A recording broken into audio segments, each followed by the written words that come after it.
गर्मी तो दूसरी तरफ महंगाई ने आम जनता के पसीने छुड़ा रखे हैं। महंगाई हर रोज आसमान छू रही है और आम जनता की जेब ढीली हो रही है, चाहे वो पेट्रोल डीजल हो या फिर रसोई गैस की बात हो। तेज रफ्तार के साथ इन सभी चीजों के दाम बढ़ रहे हैं, लेकिन सरकार को क्या फर्क पड़ता है? बढ़ती महंगाई को लेकर सरकार की तरफ से तर्क वही पुराना दिया जा रहा है। बढ़ते पेट्रोल और डीजल के दाम उनके हाथ में नहीं है। अंतर्राष्ट्रीय बाजार के आधार पर तेल के दाम तय होते हैं। बता दें कि बीते 8 साल में पेट्रोल 45% महंगा हुआ है तो डीजल के दामों में 75% की बढ़ोतरी हुई है। विपक्षी पार्टी लगातार बढ़ती महंगाई को लेकर सरकार को घेर रही है। हर राज्यों में सड़कों पर विरोधी पार्टी की तरफ से धरना प्रदर्शन कर आवाज बुलंद की जा रही है, लेकिन सत्ता पक्ष और विपक्ष की इस लड़ाई में सिर्फ आम जनता रही है। चाहे सरकार कांग्रेस की हो या फिर बीजेपी की हो, हर सरकार चुनाव से पहले आम जनता से वादा करती है कि अगर उनकी सरकार सत्ता में आई तो महंगाई पर कंट्रोल किया जाएगा, लेकिन चुनाव के परिणाम आने के बाद हर नेता अपना किया हुआ वादा भूल जाते हैं और इसका खामियाजा भुगतना पड़ता है आम जनता को। और अभी भी देश में वही हो रहा है। आम जनता इस महंगाई से त्रस्त है, लेकिन नेता बाबू मस्त है। रूस और यूक्रेन के बीच जंग, इस शब्द को सुनते सुनते करीब 1 महीना बीत चुका है, लेकिन हर गुजरता दिन इस युद्ध को और भी विध्वंसक बनाता जा रहा है। जहां एक और दुनिया बूचा नरसंहार की साक्षी बनी, तो वहीं अब इस जंग में केमिकल अटैक की भी एंट्री हो चुकी है। यूक्रेन के ही एक शहर मारिउपोल के मेयर ने इस जंग में ये बड़ा दावा किया है, ट्वीट करते हुए कि रूस ने मारिउपोल पर केमिकल अटैक किया है। और उन्होंने ट्वीट में ये भी कहा कि इस हमले में 10,000 से ज्यादा लोगों की मौत हो चुकी है और ये आंकड़ा करीब 20,000 के पार भी जा सकता है। यूक्रेन के गृह मंत्रालय के सलाहकार ने ट्वीट करते हुए ये दावा किया है कि मारिउपोल में रूसी सेना ने केमिकल अटैक किया है। उन्होंने लिखा कि रूस ने इंसानियत की सारी हदें पार कर दी हैं और यूक्रेन अब भी हथियारों की मांग कर रहा है। वहीं कीव सिटी काउंसिल की डिप्टी अध्यक्ष एलिना मिखाइलोवा ने भी ट्वीट कर केमिकल अटैक होने का दावा किया है। उन्होंने आरोप लगाया है कि रूसी सेना ने मारिउपोल में यूक्रेनी सेना और आम नागरिकों को टारगेट करते हुए एक जहरीला पदार्थ इस्तेमाल किया है। उनका दावा है कि रूसी सेना ने ये केमिकल ड्रोन के जरिए मारिउपोल पर गिराया। वहीं यूक्रेन की मीडिया ने भी ट्वीट कर इस बात की पुष्टि की है। इस हमले के बाद मारिउपोल में लोगों को सांस लेने में दिक्कत होने की भी बात सामने आई है। हालांकि इसमें किस तरह का केमिकल इस्तेमाल किया गया है, इस बारे में अब तक जानकारी सामने नहीं आई है।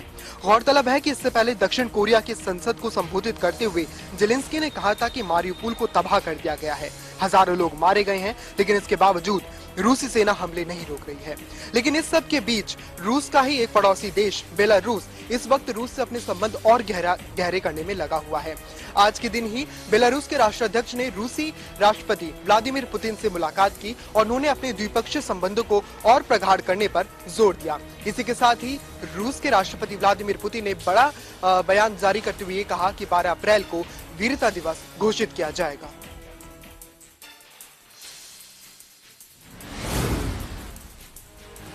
योगी आदित्यनाथ, उत्तर प्रदेश की राजनीति में योगी आदित्यनाथ एक ऐसा चेहरा बन गया है जिनके चेहरे पर बीजेपी लगातार एक के बाद एक चुनाव जीतती नजर आ रही है।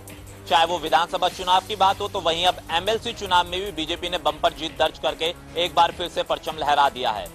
बता दें कि एमएलसी की 36 सीटों में से 33 सीटों पर बीजेपी ने जीत दर्ज की है और करीब 40 साल पुराने रिकॉर्ड को बीजेपी ने तोड़ दिया है। योगी आदित्यनाथ के आगे सभी सियासी लीडर पस्त नजर आ रहे हैं और योगी आदित्यनाथ के नेतृत्व में बीजेपी नई ऊंचाइयां छू रही है।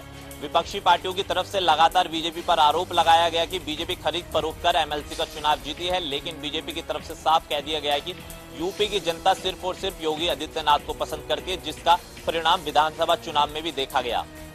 ऐसे में माना यही जा रहा है कि योगी आदित्यनाथ के नेतृत्व में बीजेपी 2024 के विधानसभा चुनाव 2024 के लोकसभा चुनाव की तैयारी कर रही है, जिसका असर आने वाले आगामी चुनाव पर देखने को मिलेगा। देश में लगातार बढ़ रही महंगाई से आम आदमी की परेशानी लगातार बढ़ती हुई नजर आ रही है। भले ही बीते 3-4 दिनों से डीजल और पेट्रोल की कीमतों में बढ़ोतरी ना देखने को मिल रही हो, लेकिन इसका असर सीधे सीधे सब्जियों और फलों के दामों में देखने के लिए मिल रहा है। अगर बात दिल्ली की करें तो दिल्ली में भी लगातार महंगाई बढ़ रही है और बढ़ती हुई महंगाई से लोग परेशान नजर आ रहे हैं। बात नींबू की जाए तो नींबू करीब 200 रुपए प्रति किलो मिल रहा है। जो नींबू अक्सर लोग मुफ्त में खरीद लिया करते थे, उसके लिए अच्छे खासे दाम चुकाने पड़ रहे हैं। इसके अलावा अन्य सब्जियों के दाम भी लगातार बढ़ रहे हैं, जिससे आम आदमी की परेशानी बढ़ी है। माना जा रहा है कि देश में बढ़ती गर्मी और साथ ही साथ सब्जियों की उपलब्धता न होने की वजह से इन दामों में बढ़ोतरी देखने के लिए मिल रही है। आने वाले दिनों में भी बढ़ोतरी जारी रहने की उम्मीद है। जैसे जैसे मौसम थोड़ा ठीक होगा उसके बाद बाजार में सब्जियों की उपलब्धता बढ़ेगी, जिसके बाद कुछ हद तक दामों में कटौती देखने के लिए मिल सकती है। लेकिन फिलहाल बढ़ते दामों से आम आदमी परेशान है और आम आदमी को अपने रोजमर्रा के खर्चे में कटौती करनी पड़ रही है।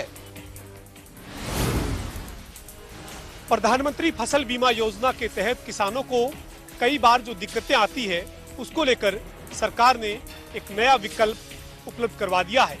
चंडीगढ़ में मंगलवार को हरियाणा के कृषि मंत्री जेपी दलाल ने इसको लेकर एक पोर्टल लॉन्च किया है। इस पोर्टल लॉन्च के बाद जेपी दलाल ने जानकारी दी और बताया कि प्रदेश में प्रधानमंत्री फसल बीमा योजना के तहत किसानों को अगर किसी तरह की कोई दिक्कत आती है तो इसके लिए इस पोर्टल को लॉन्च किया गया है। ये पोर्टल मेरी फसल मेरा ब्यौरा पोर्टल के साथ ही जोड़ा गया है। किसान अगर प्रीमियम उनका किसी फसल का कट जाता है और फसल खराब होने के बावजूद उन्हें मुआवजा नहीं मिलता है तो इस पोर्टल पर अपनी शिकायत दर्ज कर सकेंगे। इस दौरान कृषि मंत्री जेपी दलाल का ये कहना था कि प्रदेश का कृषि विभाग अब किसानों का वकील बनकर पैरवी करेगा ताकि इस तरीके के मामलों में किसानों को कोई दिक्कत पेश न आए। काबिले गौर है कि इससे पहले पिछले दिनों मुख्यमंत्री बागवानी बीमा योजना भी हरियाणा सरकार ने शुरू की है, जिसको लेकर एक पोर्टल का शुभारंभ हरियाणा के कृषि मंत्री जेपी दलाल ने किया था। मुख्यमंत्री बागवानी बीमा योजना के तहत प्रदेश में जो किसान हैं उनको उनकी सब्जियों और फलों की जो फसलें हैं उनके खराबे पर भी मुआवजा मिलेगा। मार्च के अंतिम सप्ताह में अचानक गर्मी में हुई वृद्धि से रबी के मौसम की मुख्य फसल गेहूं पर बुरा प्रभाव पड़ा है। अचानक तापमान में हुई वृद्धि से गेहूं का उत्पादन प्रति एकड़ 3 से 4 क्विंटल कम हो रहा है। उल्लेखनीय है कि मार्च के अंतिम सप्ताह में ही तापमान करीब 38 डिग्री सेल्सियस के आसपास पहुंच गया था, जिससे क्षेत्र में बोई गई फसल अचानक ही पकने लगी। इस वजह से गेहूं का दाना पूरी तरह नहीं बन पाया और इसका आकार छोटा रह गया। आमतौर पर गेहूं की कटाई 15 अप्रैल के आसपास की जाती है, परंतु इस बार मार्च के अंतिम सप्ताह में ही गेहूं की कटाई शुरू हो गई थी। किसानों का कहना है कि तापमान में हुई वृद्धि के कारण उन्हें प्रति एकड़ 3 से 4 क्विंटल गेहूं कम हो रहा है। किसानों ने सरकार से अपील की है कि उन्हें गेहूं का अधिक दाम दिया जाए ताकि उन्हें नुकसान की भरपाई हो सके। पेट्रोल, डीजल, रसोई गैस के दाम लगातार बढ़ रहे हैं, जिसके साथ साथ गर्मी ने भी अपना प्रकोप दिखाना शुरू कर दिया है। वहीं रोजमर्रा की चीजें काफी महंगी हो गई हैं, क्योंकि पेट्रोल डीजल के दाम बढ़ने से ट्रांसपोर्ट का भाड़ा भी बढ़ गया है और बाहर से आने वाली वस्तुओं में काफी इजाफा हुआ है। वहीं काफी भाव बढ़ने से लोगों को काफी मुश्किलों का सामना करना पड़ रहा है और लोगों का कहना है कि अब वही चीजें जो 20 से 30 रुपए के किलो के भाव से मिलती थी, अब वह है 250 से 300 रुपए के किलो के भाव से मिल रही है। हालांकि सब्जी मंडी में पहुंचे लोगों का कहना है कि खासकर नींबू का भाव में काफी उछाल हुआ है। 20 से 30 रुपए के किलो के भाव नींबू मिलता था और अब नींबू की शॉर्टेज होने के साथ साथ नींबू 250 से 300 रुपए के भाव मिल रहा है। नींबू के साथ साथ हरी मिर्च व भिंडी में भी काफी इजाफा हुआ है और लगातार भिंडी भी 40 से 50 रुपए किलो के भाव से बिक रही है। वहीं लोगों का कहना है कि जिस तरह से महंगाई बढ़ रही है उनका जीना काफी मुश्किल हो गया है और परिवार का गुजारा चलाना काफी मुश्किल है। वहीं मंडियों में सब्जी बेचने वाले लोगों का कहना है कि पहले की मात्रा में ग्राहक अब कम दिखाई देता है और क्योंकि सब्जी काफी महंगी हो गई है और जो भी ग्राहक आता है वह मात्र आधा किलो ही सब्जी खरीदता है, क्योंकि पहले काफी ज्यादा सब्जी खरीदते थे। अब महंगाई बढ़ने के साथ साथ उन्हें 20 बार सोचते हैं कि ये सब्जी खरीदे या नहीं और नींबू के भाव पूछकर तो लोग वापस चले जाते हैं। समर्थन मूल्य खरीद केंद्र में इस बार किसान पूरे तरीके से दूरी बनाते हुए दिखाई दे रहे हैं। पिछली खरीद के मुकाबले इस बार सरकारी खरीद केंद्रों पर सन्नाटा पसरा हुआ दिखाई दे रहा है, जबकि मंडी के आड़तियों के यहाँ किसानों की गहमागहमी दिख रही है। रूस व यूक्रेन के युद्ध के चलते अंतर्राष्ट्रीय स्तर पर खाद्य सामग्री के दाम बढ़ने की चर्चा के चलते इस बार किसान इंतजार करने के मूड में नजर आ रहे हैं, जिसके कारण किसानों द्वारा MSP से ज़्यादा दाम पर प्राइवेट कंपनियों या आढ़तियों को अपनी फसल बेचने या फसल को खेतों से उठाकर अभी अपने निजी गोदामों में स्टॉक करने की खबरें भी आ रही हैं, ताकि भविष्य में दाम बढ़ने पर किसान मुनाफा कमाते हुए अपनी फसल का उचित मुनाफा ले सकें। शायद यही कारण है कि इस बार किसान सरकार द्वारा बढ़ाई हुई एमएसपी, मंडियों में मार्केट कमेटी द्वारा किसानों को दी जा रही सुख सुविधाएं तथा सरकार द्वारा किसान की फसल का नगद भुगतान के आश्वासन के बावजूद किसान अभी तक मंडियों में अपनी उपज बेचने में रुचि नहीं दिखा रहे। ट्रांसपोर्ट विभाग के बेड़े में आज 24 नई बसों का इजाफा हुआ है, जिसका उद्घाटन पंजाब के ट्रांसपोर्ट मंत्री लालजीत सिंह द्वारा किया गया। इस दौरान उन्होंने बसों को हरी झंडी देकर पंजाब के अलग अलग जिलों के लिए रवाना किया और ये बसें काफी आधुनिक तकनीक से बनाई गई हैं। महिलाओं की सुरक्षा को भी ध्यान में रखते हुए हर सीट के नीचे अलार्म बटन लगाया गया है, ताकि कोई भी दिक्कत आने पर इस अलार्म बटन को दबाया जा सके। और इसके साथ ही इस दौरान ट्रांसपोर्ट मंत्री ने कहा कि जल्द ही ऐसी और नई बसें पंजाब के अलग अलग जिलों के लिए रवाना की जाएंगी और जो गैर कानूनी तरीके से बसें चल रही हैं उन पर भी सख्त कार्रवाई की जाएगी। नगर परिषद रेवाड़ी और भ्रष्टाचार का चोली दमन का साथ रहा है। हमेशा नगर परिषद अपने कारनामों को लेकर हमेशा सुर्खियों में रही है। इस बार एक और मामला सुर्खियों में था, 2 लाख रुपए की रिश्वत मांगने का। जैसे ही 3 लोगों के खिलाफ मामला दर्ज हुआ तो नगर परिषद के आयुक्त ने एक तुगलकी आदेश जारी कर दिया। नगर परिषद परिसर में करीब 2 दर्जन से अधिक पहले होर्डिंग लगाए गए, जिन पर साफ साफ शब्दों में लिखा गया था कि रिश्वत न दे, रिश्वत मांगने वालों के खिलाफ कार्रवाई की जाएगी और इसकी सूचना अधिकारियों को दी जाए। होर्डिंग लगे ही थे कि उसके बाद में दोबारा से आदेश आए। उन आदेशों में होर्डिंग उतारकर दीवारों पर यह लिखवा दिया गया। 1-2 जगह नहीं, पूरी 2 दर्जन जगह सभी दीवारों पर इस तरह के आदेश जो है वो लिखवा दिए गए हैं। कुल मिलाकर नगर परिषद का यह मामला भी सुर्खियों में बना हुआ है। अगर इसी तरीके से भ्रष्टाचार रुकता तो इससे पहले भी दीवारों पर इस तरह के होर्डिंग लगे हुए थे। क्या ये होर्डिंग और ये दीवार पर जो लिखवाया गया है, क्या इसी से भ्रष्टाचार रुकेगा? ये अपने आप में एक बड़ा सवाल है। करनाल में दर्दनाक सड़क हादसे में 3 लोगों की मौत, आमने सामने की टक्कर में हुई मौत। ये करनाल के त्रावड़ी से सौंकड़े जाते हुए बाइक और कार की टक्कर में हादसा हुआ। जो वो सड़क है करनाल से जो सगा की तरफ आती है, काफी कम चौड़ाई की सड़क है और एक ट्राली जो अपने गेहूं की फसल लेकर मंडी में जा रही थी, खराब होने की वजह से वहां खड़ी थी और अंधेरा होने की वजह से ये दोनों लोगों को दिखाई नहीं दिया, जो वहां पे पारदर्शियों ने बताया। और आमने सामने की टक्कर हुई, टक्कर में 3 लोगों की मौत हो गई है, जबकि 2 लोगों की मौके पर ही मौत हो गई और एक कल्पना चावला मेडिकल कॉलेज में मौत हुई है। इनमें से एक पति पत्नी है और उसके साथ एक उनकी रिश्तेदार है। और इस पूरे मामले को लेकर त्रावड़ी पुलिस ने कार्रवाई करते हुए गाड़ी सवार के खिलाफ मामला दर्ज कर लिया है और इसी के साथ तीनों लोगों का पोस्टमार्टम करवाकर शव परिजनों को सौंप दिए हैं। ये कहीं ना कहीं एक दर्दनाक हादसा है। हादसे में 3 लोगों का पूरा परिवार को एक सदमा जरूर दिया है। साइबर सिटी गुरुग्राम में कोरोना के मामले फिर एक बार रफ्तार पकड़ने लगे हैं। गुरुग्राम में बीते 24 घंटे में 46 मामले दर्ज किए गए, तो वहीं पर एक्टिव मरीजों की संख्या 300 के पार हो गई है। ज्यादातर मरीज होम आइसोलेशन में अपना इलाज कर रहे हैं, तो वहीं दूसरी ओर मात्र एक ही मरीज गुरुग्राम के अस्पताल में भर्ती बताया जा रहा है। आपको बता दें, जिस तरह से बंदिशों में ढील दी गई तो कहीं ना कहीं कोरोना के मामले अब बढ़ते नजर आ रहे हैं। हालांकि जिस तरह से पहले लोग मास्क लगा रहे थे और सोशल डिस्टेंसिंग की पालना कर रहे थे, अब लोगों ने इस पर परहेज करना शुरू कर दिया है और यही कारण है कि लापरवाही के चलते अब मामले दोबारा से रफ्तार पकड़ रहे हैं। हालांकि इन मामलों को लेकर टेस्टिंग प्रक्रिया तेज कर दी गई है और स्वास्थ्य विभाग भी पूरी तरह से अलर्ट हो गया है।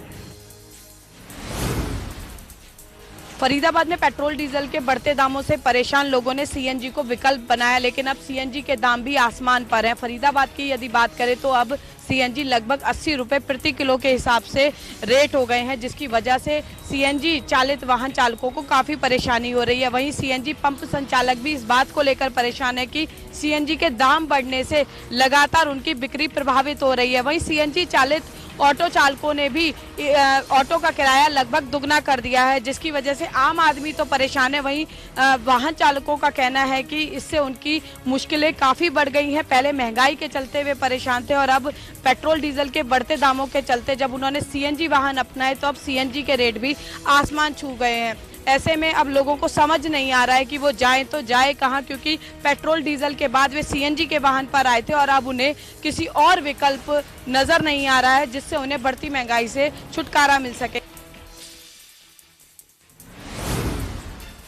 मुख्यमंत्री के उड़न दस्ते ने अराईपुरा रोड पर स्थित एक सरसों के तेल की फैक्ट्री में छापा मारकर एक बड़ी कार्रवाई की है। बताया जा रहा है कि जिस प्रकार से इस फैक्ट्री में सरसों के तेल को बाहर से मोल लाकर अपने लेबल चिपकाकर मार्केट में बेचा जाता था, कहीं ना कहीं इसकी सूचना सीएम फ्लाइंग अधिकारियों को मिली है और आज सुबह ही उन्होंने सरसों की तेल की फैक्ट्री पर छापा मारकर एक बड़ी कार्रवाई करते हुए वहां से करीब 5500 लीटर सरसों का तेल व कुकिंग ऑयल को बरामद किया है।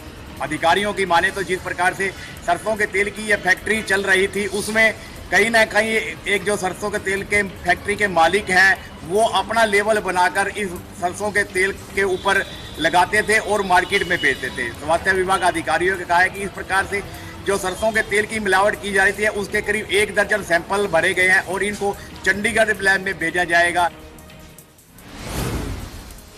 साल 2022 में गर्मी ने पिछले सारे रिकॉर्ड तोड़ दिए हैं। दरअसल पहाड़ों पर मार्च के महीने से ही लगातार गर्मी का प्रकोप देखा जा रहा था। मौसम विभाग का यह भी कहना है कि आने वाले 24 घंटों के बाद कुछ राहत मिलने के आसार नजर आते हैं, क्योंकि एक पश्चिमी विक्षोभ हिमाचल प्रदेश में सक्रिय हो रहा है, जिसका असर आने वाले दिनों में देखने के लिए मिलेगा। आगामी 3 दिनों में 13, 14 और 15 तारीख को बारिश का अनुमान लगाया गया है, जिसके बाद हिमाचल प्रदेश में भी बारिश होगी और उसके साथ साथ मैदानी इलाकों में इस बारिश का थोड़ा असर देखने के लिए जरूर मिलेगा। हिमाचल प्रदेश में कहा जा रहा है कि पिछले 12 साल का रिकॉर्ड गर्मी ने तोड़ दिया है, क्योंकि अप्रैल के महीने में जहां गर्मी इतनी हुआ करती थी और इस बार यही गर्मी मार्च के महीने से ही शुरुआत हुई है। कहीं ना कहीं आने वाले दिनों में अब राहत मिलने के आसार हैं, जिससे आम जन को थोड़ी राहत जरूर मिलेगी। इन दिनों भाजपा के राष्ट्रीय अध्यक्ष जगत प्रकाश नड्डा हिमाचल के दौरे पर हैं और अपने गृह क्षेत्र बिलासपुर पहुंचे हुए हैं। 3 दिनों से वह घुमारवीं, झंडुत्ता और सदर विधानसभा क्षेत्र में लोगों के साथ संवाद कर रहे हैं और जनता को संबोधित कर रहे हैं।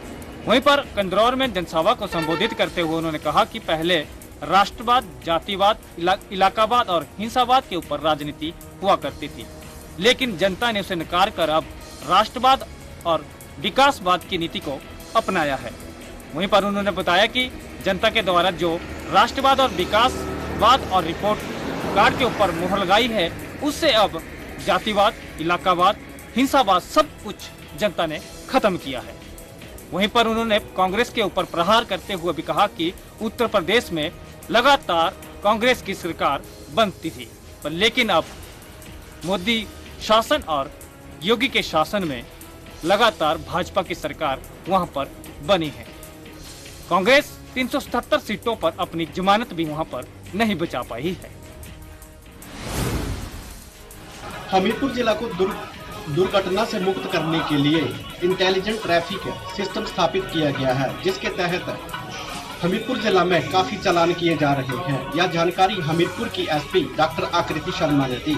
उन्होंने बताया कि हमीरपुर जिला में जनवरी माह से अब तक 2279 चालान किए जा चुके हैं, जिसमें करीब 34 लाख रुपए का जुर्माना यातायात नियमों की अवहेलना करने वाले लोगों को लगाया गया है। उन्होंने बताया कि 25 लाख रुपया जो है अभी वाहन चालकों से रिकवर किया जाएगा। ट्रैफिक इंटेलिजेंस सिस्टम हमीरपुर में काफी कारगर साबित हो रहा है।